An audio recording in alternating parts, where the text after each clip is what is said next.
Hey coin collectors, it's DC on the Big D, and we have the 1969 Canadian Prooflike set. We have all the coins here from the set, and we're going to go over them all individually. If you get one, it'll be in this protective sleeve, and there'll be a penny, the dollar, a nickel, the quarter, the dime, and the $half. It'll come in an envelope with a certificate of authenticity. So let's just start with this one here, the Canadian Maple Leaf penny from 1969. We see that this is the back of the coin. It has this geared outer rim. This is 1 cent at the top, 1969 here, in Canada at the bottom, and in the middle are these famous maple leaves. Many people in the world see it as a representation of Canada, these maple leaves. Tipped up on the edge, we see that this is a bronze coin, 98% copper, 2% zinc, and tin.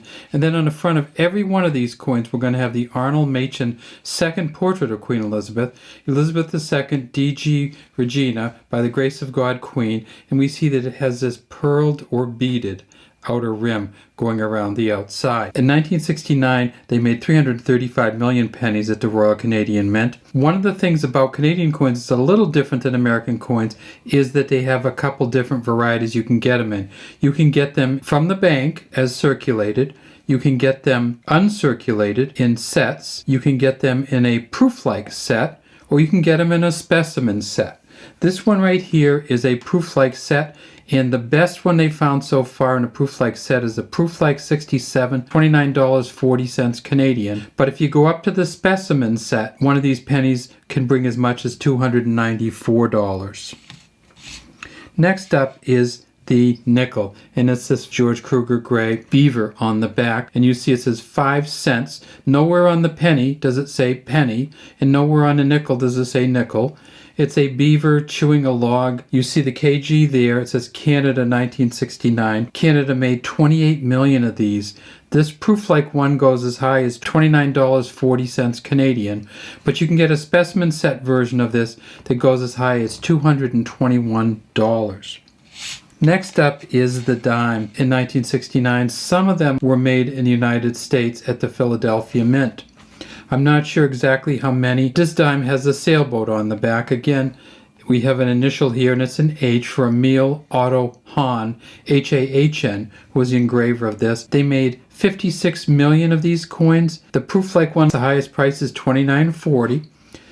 But if you get the specimen set, you can get up to 137.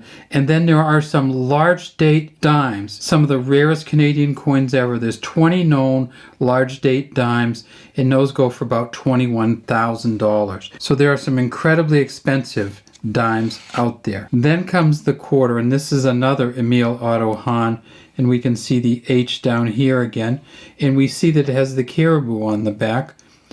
Many people mistake this for the moose, but it is a caribou. And we look and see it says 25 cents in between the horns, 1969 over here.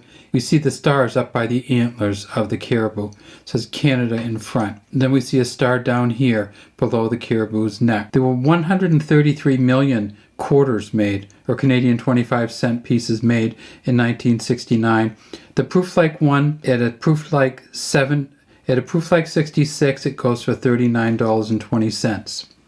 At a specimen 67, it goes for about $98. Then there was the half, and this is one of the busiest halves that I've ever seen. And there's Canada on this side, 50 cents on this side, 19 separated by the crown, 69. We see the crowned lion holding up a maple leaf. We see the French fleur-de-lis. We see the United Kingdom or the British Union Jack. And then down here we see 4 different panels. We see the panel for Scotland, England, Ireland, and France down here, the fleur-de-lis. And then down way at the bottom we see 3 maple leafs. And going across we see this slogan, and it says from sea to sea in Latin. And if we go way down in there, we see right above there's a T there and an S there, and that's for Thomas Shingles, who was the engraver of the back of this coin. And then finally, we have the dollar coin. Queen Elizabeth on the front of all of these. If we flip the dollar coin over, we see that it is a Voyageur and the First Nation native paddling a canoe, and it says HB on there, and that's not the initials of the engraver, that's for Hudson Bay. This is actually in Emil Otto Hahn, and he has an EH on this one for the engraving, with the island in the background and the northern lights coming down through. In 1969, they made 7 million of these. In the Prooflike condition, the highest price has been $49. But if you get this in a specimen set, you can get over $1,400.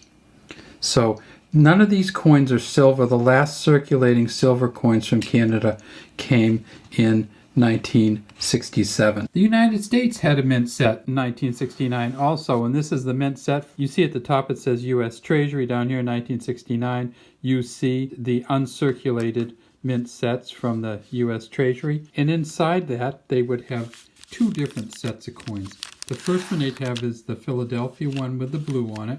You notice there's two pennies. There's a Philadelphia penny with no mint mark, and then there's an S penny from the San Francisco Mint, a nickel, a dime, and a quarter, and the token.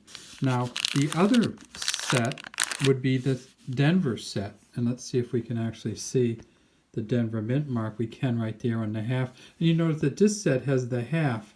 This set has the Denver penny, Denver nickel, dime, quarter, and half. So the only half you got in the U.S. mint set from 1969 would be the Denver half. And then you get one of each of the pennies, the San Francisco, the Philadelphia, and the Denver penny. Thanks for watching Big D Coins. Please subscribe to the channel and leave any comments you have in the comments section.